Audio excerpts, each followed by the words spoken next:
Bonjour tout le monde. On va commencer un nouveau TD sur les transistors.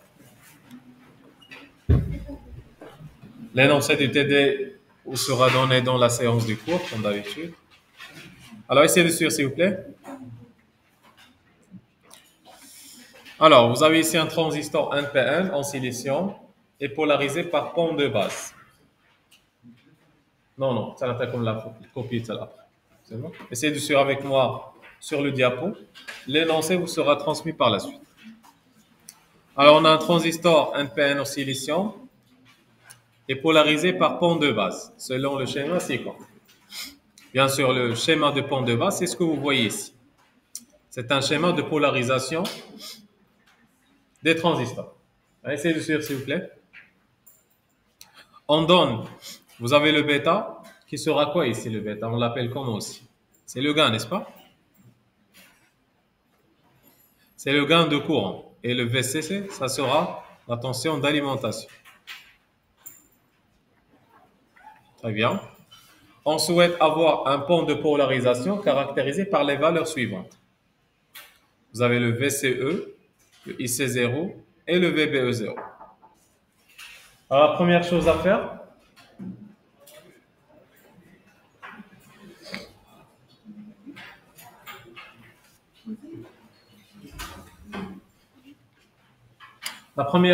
faire, c'est identifier où est la base, l'émetteur, collecteur, les différents courants et les différentes tensions. Bien sûr, ce point, ça sera quoi? Ça, c'est la base, n'est-ce pas? Ce point, c'est le collecteur et ce point, ça sera notre émetteur. Qu'est-ce qui passe par la base?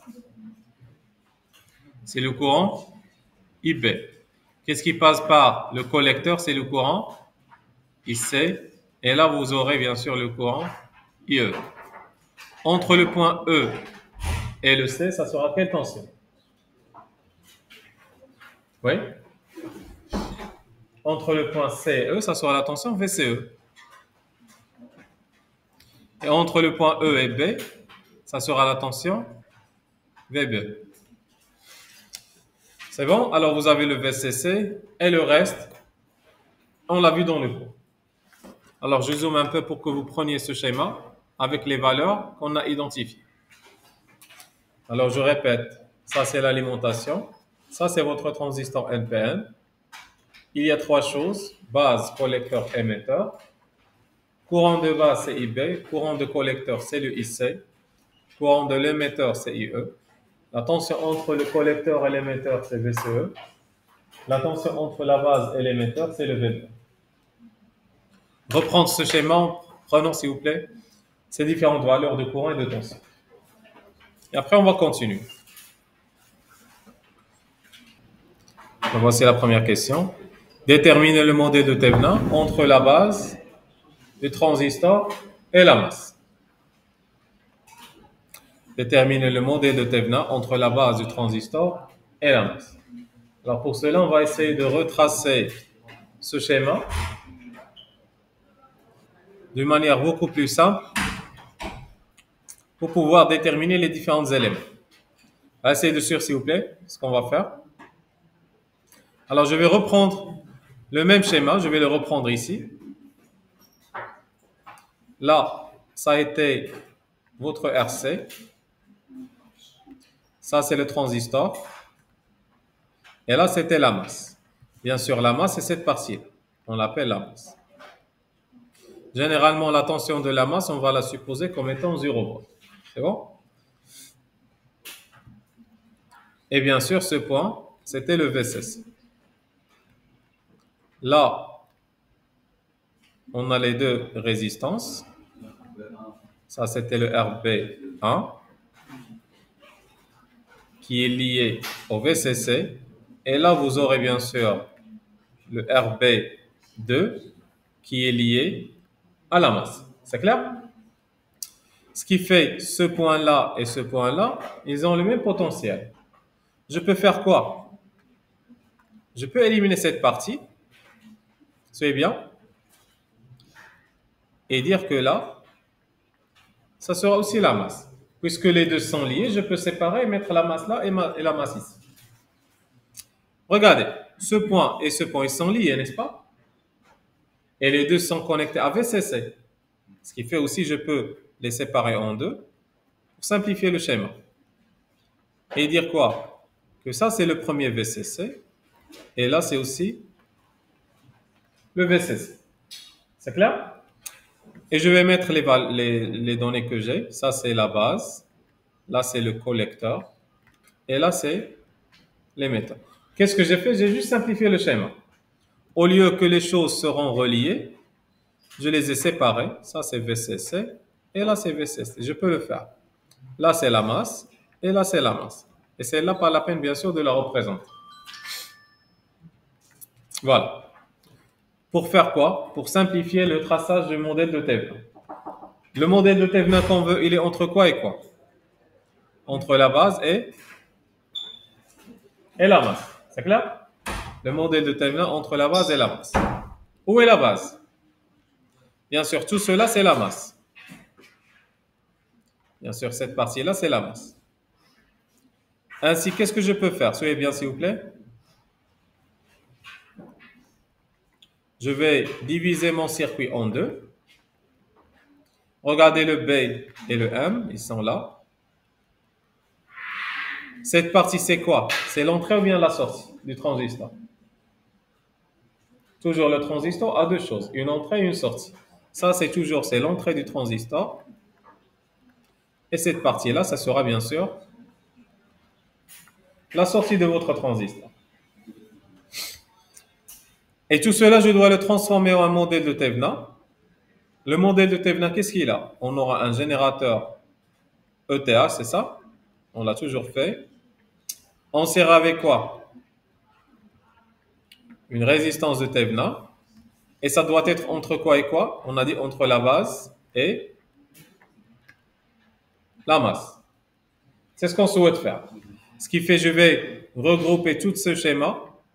Parce que là, vous avez quoi? Uniquement des résistances et des sources. Je vais les mettre, bien sûr, dans le modèle de Thévenin. Ce qui fait, qu'est-ce qui sera entre la base et la masse? Voilà, c'est la sortie. Le reste, ça sera la sortie. Soyez bien. Ça sera votre transistor, la résistance RC. Ça, c'est votre VCC. Et là, c'est la masse. Ce qui fait, cette partie-là, je vais l'appeler la charge. Et cette partie-là, c'est elle qui va être, bien sûr, affectée au RTH et ETH. On est d'accord ici? Alors, le schéma qu'on souhaite faire, c'est de représenter le modèle de Thévenin à partir de la base et la masse. Entre la base et la masse, entre ces deux, vous avez bien sûr votre entrée et votre sortie. C'est l'entrée qui sera modélisée par le modèle de Thévenin. Et la sortie, je ne peux pas la modéliser. Parce que ça, il y a le transistor ici, oui ou non? Et le transistor, c'est un circuit non linéaire. Tu ne peux pas l'intégrer ni dans la résistance, ni dans le ETH. Prenez ce modèle de Thévenin, s'il vous plaît. Comment on a passé de notre schéma au modèle de Thévenin. Et tout ce qui sera entre le A ou bien le M et le B, c'est la charge. Et la charge, c'est la sortie. C'est cette partie. Alors, je répète. La première question, c'était modéliser ou bien déterminer le modèle de Thévenin entre la base du transistor et la masse. Ça, c'était la base. Et là, c'était la masse. Je vais séparer les deux entre la base et la masse. Ça sera le ETH et le RTH. Et cette partie-là, ça sera la charge. C'est très simple. La partie de la charge, c'est ce que vous voyez ici. Regardez. Ça, c'est la partie de la charge entre B et M. Et bien sûr, tout ce qui a été à l'entrée, je le modélise par ETH et RTH. C'est cette partie. Mais ce point, c'est quoi? Ce point, c'est le VCC. C'est pour cette raison que je les ai séparés. Voilà, ce point, c'était le VCC. Par la suite, qu'est-ce qu'il me reste à faire? Calculer le ETH. Oui. Bien sûr, parce que qu'est-ce que je peux regrouper en RTH? Uniquement les résistances d'entrée. Ou le ETH, c'est le générateur d'entrée. C'est quel générateur? Parce que ce point, هو VCC. Tu vois? Qu'est-ce que j'ai fait? Je suis venu ici, j'ai séparé les deux, j'ai écrit ici VCC, là VCC. Ainsi, tu peux faire bien sûr une séparation entre les deux. Ça te donne cette partie-là, c'est ton entrée. Cette partie-là, c'est la sortie. Dans l'entrée, tu n'as que VCC et les résistances. Tu peux les modéliser. Les résistances par RTH et VCC par le générateur. C'est pas égal, mais on doit le calculer. Et bien sûr, la charge, tu peux pas la mettre dans le modèle de Thévenin. Ce qui fait qu'il reste inchangeable, tu vois. Parce que le transistor, tu peux pas le mettre en résistance ou bien en une source. C'est un circuit non linéaire. C'est bon? Et généralement, les modèles Thévenin des transistors, c'est comme ce schéma, ça ne change pas. Dans la majorité des cas. Alors maintenant, il nous reste à déterminer le RTH et le ETH. Par définition, c'est quoi le ETH? Si je pose ici, c'est la tension. Dans ce cas, ça sera la tension UBM, n'est-ce pas? C'était comme la tension UAB dans les exercices précédents. Par définition, le ETH, c'est quoi? Donc, c'est la tension ETH est égale UBM lorsque la charge est éliminée, n'est-ce pas? Vous devez éliminer la charge. On est d'accord? On l'a toujours fait, bien sûr, dans le calcul des diodes. Alors, et tout ce que je vais faire ici dans le schéma de Thévenin, je dois le faire réellement. C'est quoi éliminer la charge? C'est de se débarrasser de toute cette partie-là, de la charge. Alors, regardez, maintenant, j'ai éliminé la charge. Et qu'est-ce que je dois calculer? Parce que là, c'est le point M, c'est la masse, n'est-ce pas? Tout cela, c'est la masse. Ça, c'est le B. Qu'est-ce que je dois calculer? La tension entre le B et le M, ça sera la tension UBM. Maintenant, cette tension est égale à combien? Cette tension, c'est combien? Regardez, ETH, c'est UBM lorsque la charge est éliminée. On a éliminé notre charge. Et je calcule UBM. C'est combien?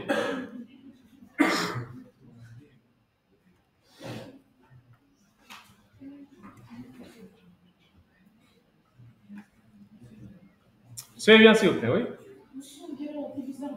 Voilà, c'est le diviseur de tension. Cette tension, c'est quoi? Ça, c'est VCC. Et vous allez, ça, c'est UBM. Ce qui fait UBM, en utilisant le diviseur de tension, qu'est-ce qu'il va vous donner? Non. UBM, c'est la tension de quelle résistance? RB2. En appliquant le diviseur de tension, ça sera? C'est VCC fois RB2 sur... C'est très bien. C'est exactement ça. Ainsi, bien sûr, qu'est-ce qu'on peut dire? Que maintenant, le ETH, c'est RB2 sur RB1 fois RB2, le tout fois VCC. Alors, on a déterminé maintenant le ETH, s'il vous plaît. Prenez ça. Il nous reste à déterminer le RTH.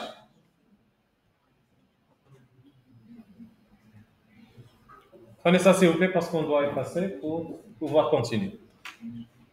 Alors, vaut mieux l'écrire en haut. Ça sera mieux. ETH, c'est RB2 sur RB1 plus RB2, le tout fois VCC. Et ça, on l'a utilisé, on l'a trouvé en utilisant le diviseur de tension. Alors, on a terminé maintenant le ETH. Deuxième chose, c'est le RTH. Par définition, c'est quoi le RTH? Alors, RTH, c'est la résistance équivalente vue entre ces deux points. Ces deux points, dans mon cas, ce sont les B et le M. Voilà, lorsque toutes les sources sont éteintes. Lorsque toutes les sources sont éteintes ou bien sont désactivées.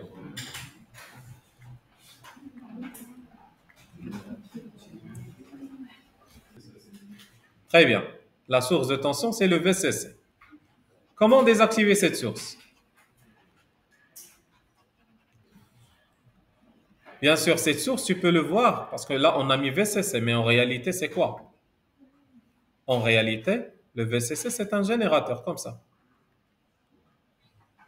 qui s'appelle VCC. C'est ça, réellement, à quoi ressemble VCC? Au lieu de représenter tout ce générateur, on vient ici et on met VCC. Mais ça veut dire qu'il y a un générateur derrière qu'on n'a pas tracé. C'est la même chose ici, regardez.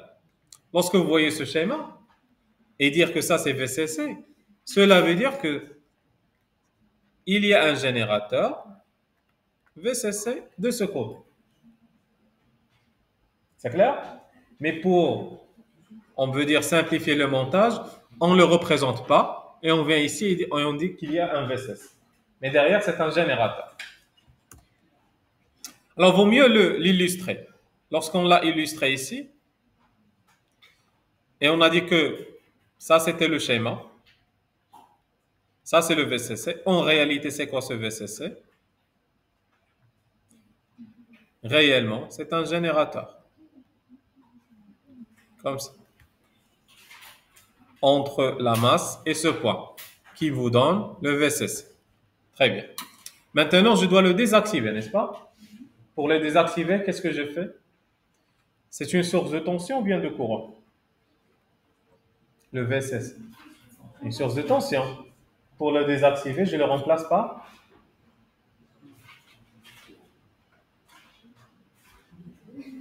Regardez. Si vous avez une source de tension, on la remplace par un fil ou bien par, par sa résistance interne, réellement.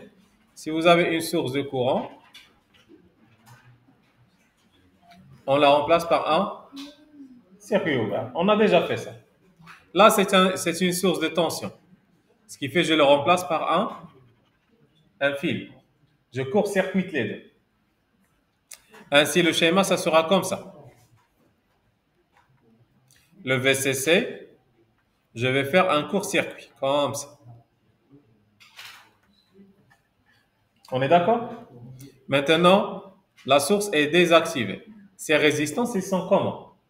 Séries ou bien parallèles? Qu'est-ce qu'il faut faire pour déterminer est-ce qu'ils sont en série ou bien en parallèle? On a dit quoi? Il faut toujours mettre le point B dans un côté, n'est-ce pas? Regardez, voici le point B. Lorsque vous partez vers le point B, qu'est-ce que vous faites? Les choses se divisent en deux. Vous aurez, les choses se divisent en deux, ça sera le RB1 et vous aurez le RB2. Le RB1, regardez, il va suivre le chemin jusqu'à quoi? Jusqu'au Lamas. Et le RB2 va suivre le schéma jusqu'au Lamas, qui fait ces deux, ils vont se réunir en point M. Ces deux, ils sont comment? C'est parallèle, c'est vraiment clair. Ce qui fait la résistance équivalente vue entre le B et le M, c'est uniquement le RB1 en parallèle avec le RB2. Ainsi, la résistance, je vais l'écrire ici, la résistance de Thévenin, ça sera, c'est quoi les deux en parallèle, ça vous donne? Deux résistances en parallèle, leur résistance équivalente, c'est le produit sur la somme, n'est-ce pas? Ça sera RB2 fois RB1 sur RB2 plus RB1. Et on a déterminé le modèle de Thévenin. Déduire l'équation de la droite d'attaque. C'est quoi la droite d'attaque pour un transistor? On l'a fait dans le cours. En déduire la droite d'attaque. Alors, je vais effacer cette partie-là.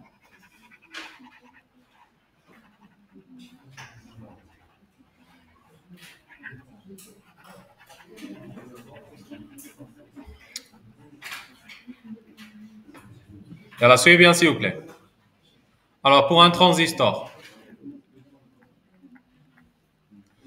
il a deux choses. Il a une entrée et il a une sortie, n'est-ce pas? C'est dans l'entrée où on parle d'une droite d'entrée. Dans la sortie, on va parler bien sûr d'une droite de sortie. La droite d'entrée, on l'appelle aussi la droite d'attaque.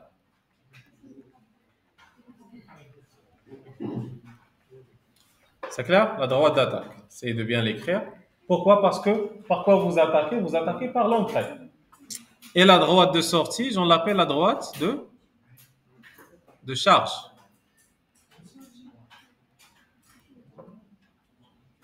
Toujours la droite d'attaque, c'est le courant IB qui sera en fonction de VBE. La droite de charge, ça sera le courant IC en fonction de VC. Voilà, rappelez ces choses. Ça, c'est pour le transistor, puisque c'est un circuit, c'est un quadripôle, on peut voir. Il a une entrée et une sortie.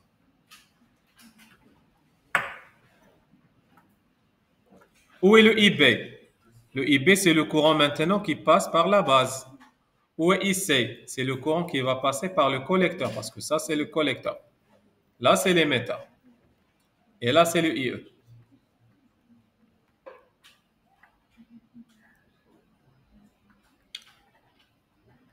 Où est le VBE? C'est la tension entre l'émetteur et la base. On va l'appeler VBE. Où est VCE? C'est la tension entre l'émetteur et le collecteur. Et ça, on doit le faire dans le modèle de Thévenin qu'on a trouvé.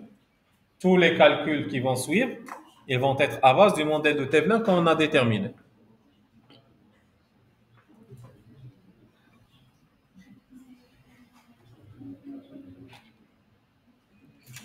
Dans la deuxième question, qu'est-ce qu'on vous demande de faire? Trouver la droite d'attaque, c'est ça? Ça veut dire quoi trouver la droite d'attaque? Ça veut dire trouver l'équation IB en fonction de VCE, de VBE. Droite d'attaque. Et il y a le IB en fonction de VBE. C'est ce qu'on doit déterminer.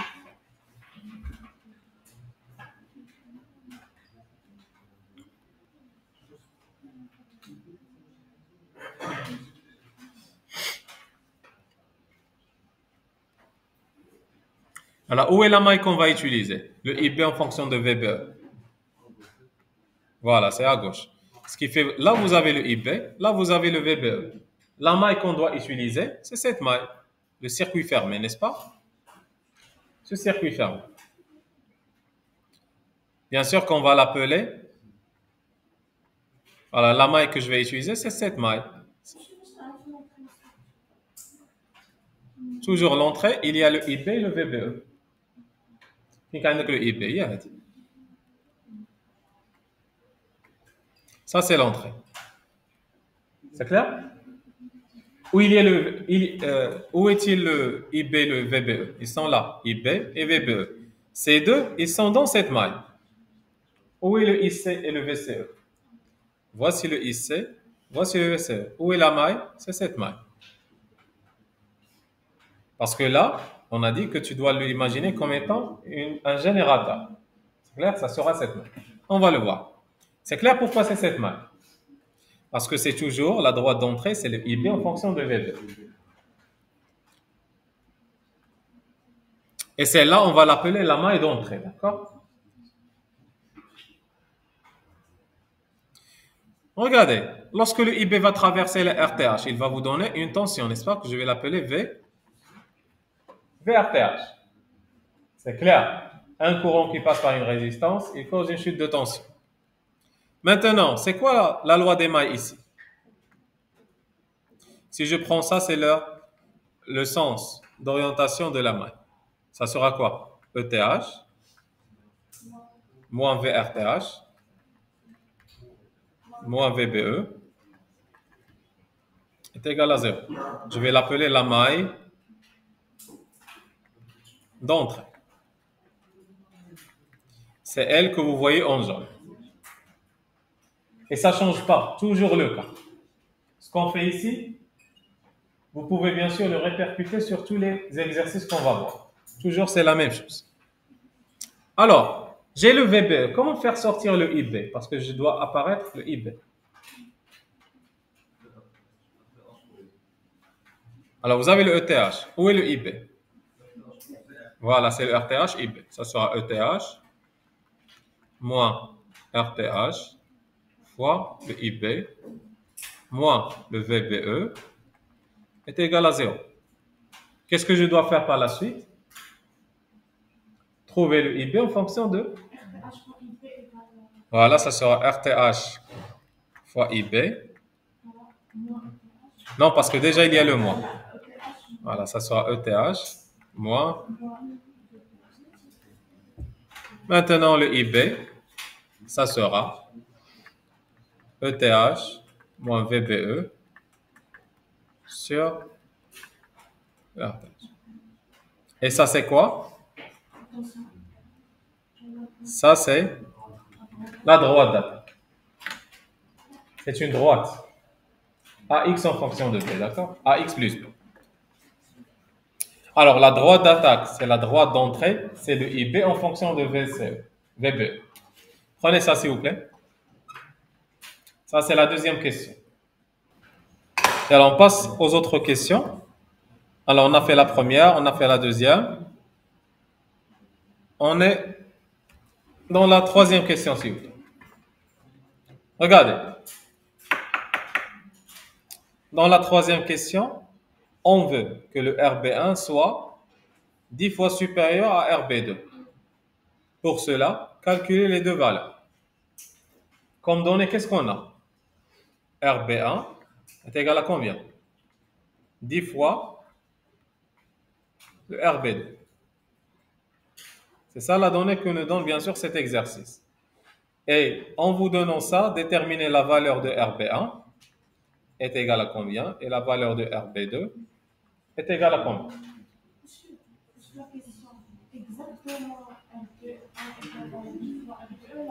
Là, exactement. On veut que soit 10 fois. C'est clair? C'est clair, s'il vous plaît? Alors, ce que j'ai fait maintenant, c'est juste l'énoncé. C'est ce qui est dans la question. Là, essayez de suivre. Maintenant, on est dans la troisième question. Notez ça. La troisième question.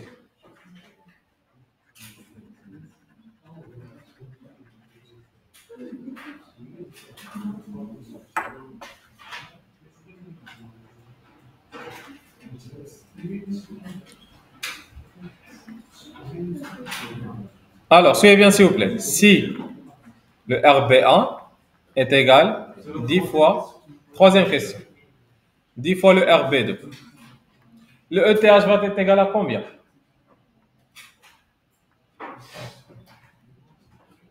Ça sera RB2, n'est-ce pas? Sur ETH. Voilà.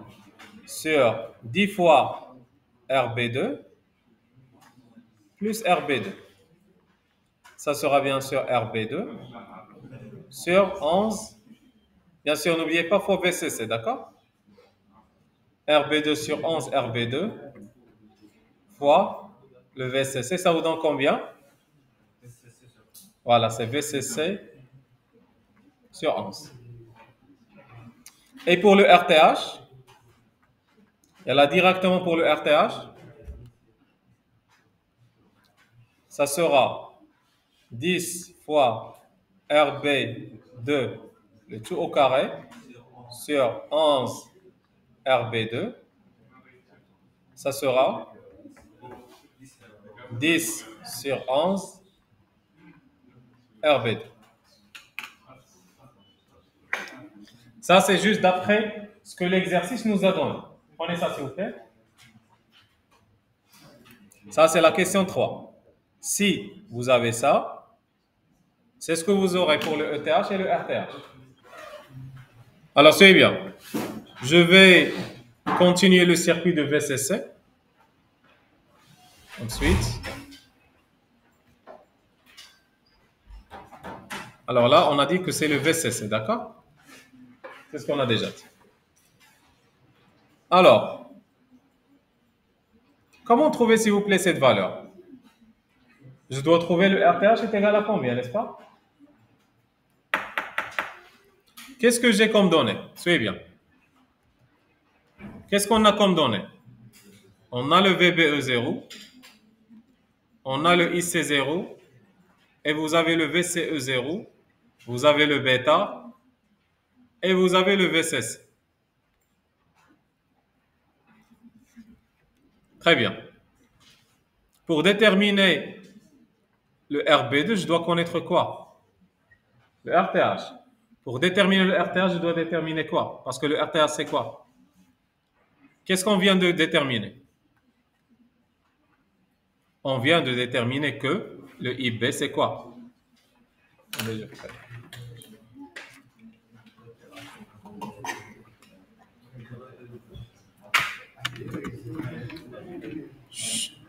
S'il vous plaît.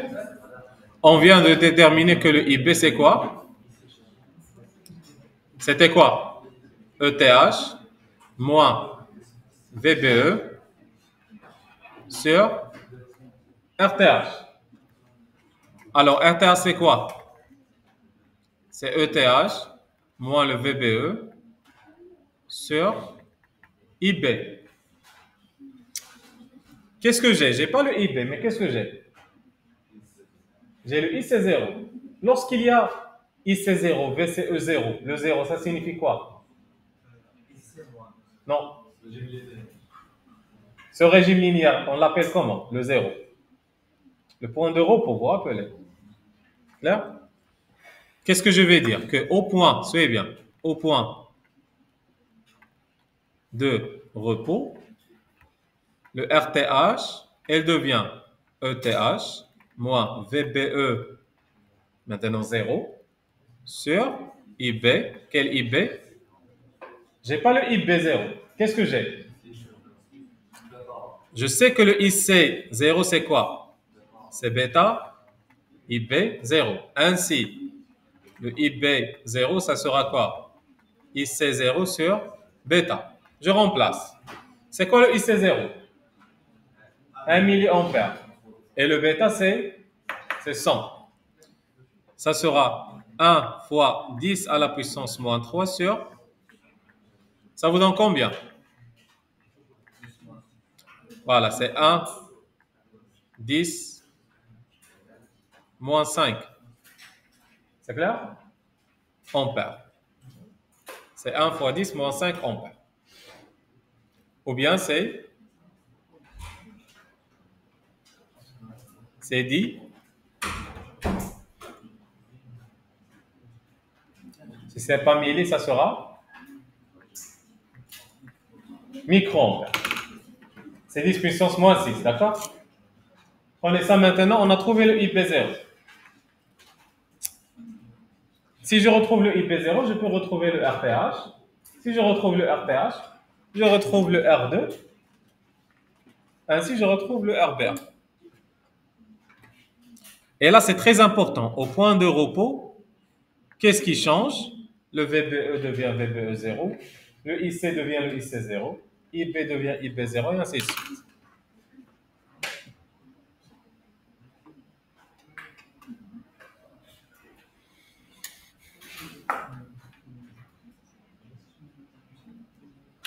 Prenez ça, s'il vous plaît.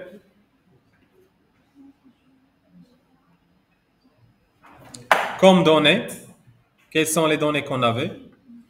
On avait IC0 est égal à 1 milliampère, bêta est égal à 100, VCC est égal à 10 volts.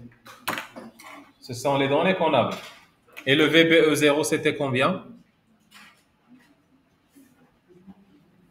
Même si ce n'est pas donné, c'est toujours 0,7 volts, dans la majorité des cas.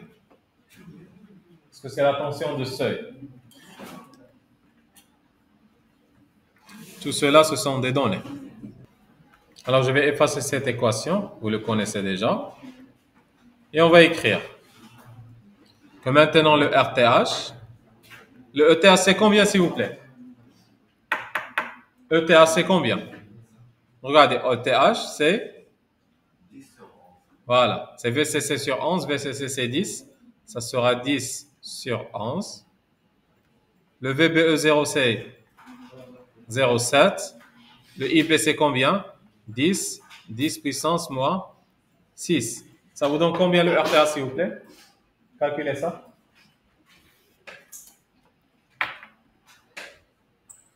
10 sur 11 moins 0,7. Si vous retrouvez une valeur négative, c'est une erreur. La résistance n'est jamais négative.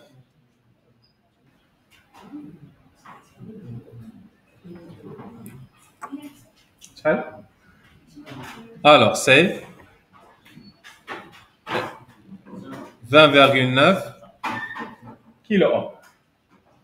Ou bien on peut dire, bien sûr, c'est presque 21 kilo.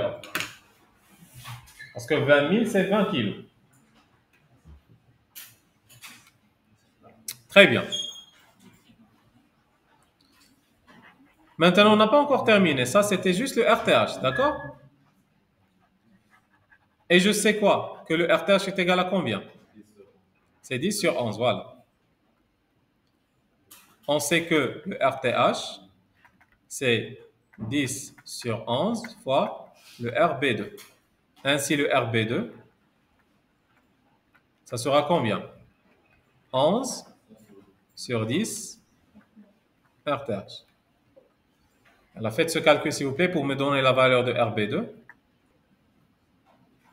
23 000. Voilà. 23 kilo-ohms.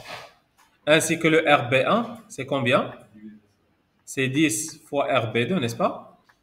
Ça veut dire, c'est 230 kilos. Voilà, ça c'est quelle question on a dit? C'est la troisième question. Voilà. On a trouvé maintenant le RB1 et le RB2. Et on en chose. Charge, je viens de l'expliquer. Voilà, c'est IC en fonction de VCE.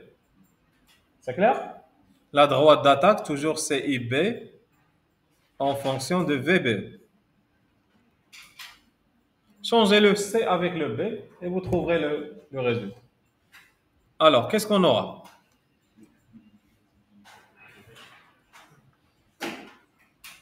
Je vais effacer cette partie-là. Maintenant, pour trouver le IC en fonction de VBE, c'est quelle maille je vais utiliser? Il vous reste uniquement une seule maille, vous le voyez. Voilà. Je vais utiliser la maille de sortie. Où est la maille de sortie? Alors, c'est celle-là.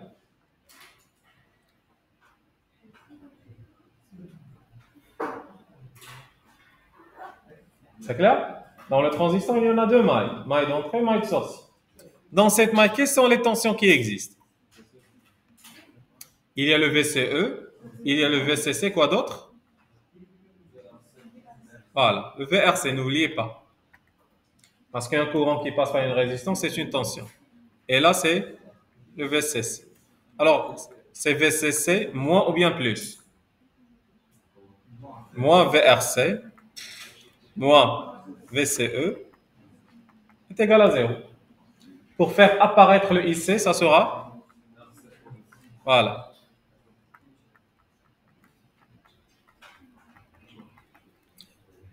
Alors, ici, ça sera quoi? Directement. VCC moins VCE. C'est pratiquement la même chose.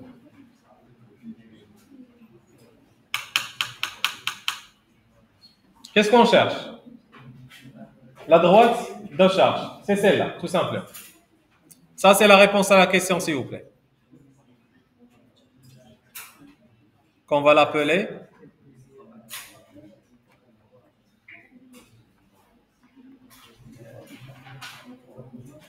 ça, c'est la droite de charge. C'est la quatrième question. Dernière question, c'est calculer la valeur de RC. Alors, comment on calcule la valeur de RC? On a IC est égal à ça, ça veut dire que RC, alors ça c'est la dernière question, c'est la question 5. RC est égal, ça sera VCC moins VCE sur IC. Mais moi, j'ai pas le IC, j'ai le IC 0 et j'ai le VCE 0. Ça veut dire qu'est-ce que je vais faire? Voilà, au point de repos, on aura RC est égal VCC moins VCE 0 sur IC 0. Rappelez bien qu'au point de repos, le IC 0 est égal à la moitié du VCC. Ça veut dire que RC est égal à 10 moins 5 sur IC, c'est 1 10 puissance moins 3. Ça vous donne, c'est 5 10 puissance 3 ohms. Ça veut dire que RC, c'est 5 kilo.